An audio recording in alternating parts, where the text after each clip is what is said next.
I did a project in Kentucky over my break. It was called Lenses of Perception. The goal was basically to give a UWC-like experience to a group of middle school age students in hopes that it's going to influence what they do with their high school career, because it's very hard right now because as the national committee is targeting sophomores and juniors and freshmen, but if you target earlier, you have a chance for them to develop into UWCers, and even if they don't get in, they're developing into their UWC life.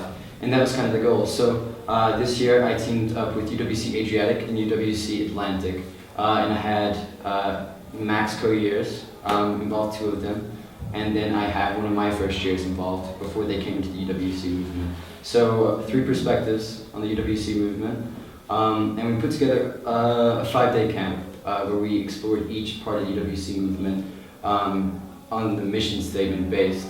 And we kind of just gave a completely free of charge 5-day experience for a group of middle schoolers. We have the format for the camp, and right now we're looking at maybe starting a short course in Macedonia from it, and also looking at spreading it out around places, training other facilitators. That way, we diffuse instead of keeping it concentrated. Because we can't give everyone a UWC experience, but we sure can spread it. And this is a very good tool to spread it. So one was they had a focus on sustainability, so they went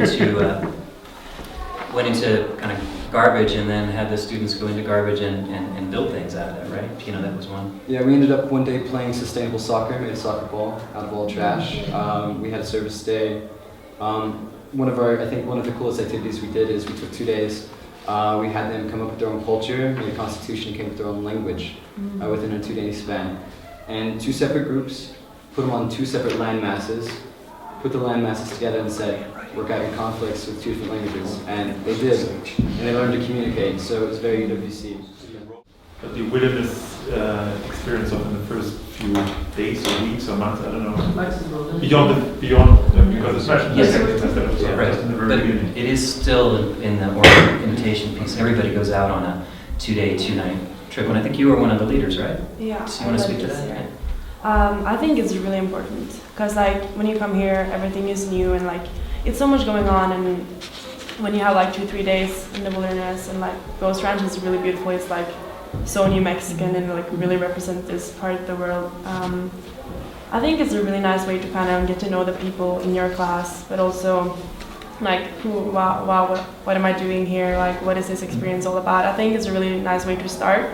But I also led it this year, and I think it's also a really nice way to connect both classes, and you learn so many skills that there might not be academically with grades and writing and all that, but just so many skills that are so important for leadership, but also in the life with patience and uncertainty and all those things. I think it's one of the most important components. Does that divide the class between after that first experience, which is I guess compulsory?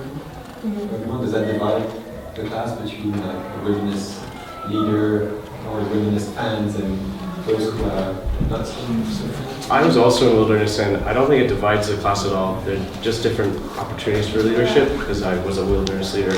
Some people did their leadership in CEC. Yeah. But also to touch on that, I think wilderness is one of the strongest things if you want to get into it. I think everything's strong, but at least for this trip, 61 days out here alone, I wouldn't have done it if I hadn't.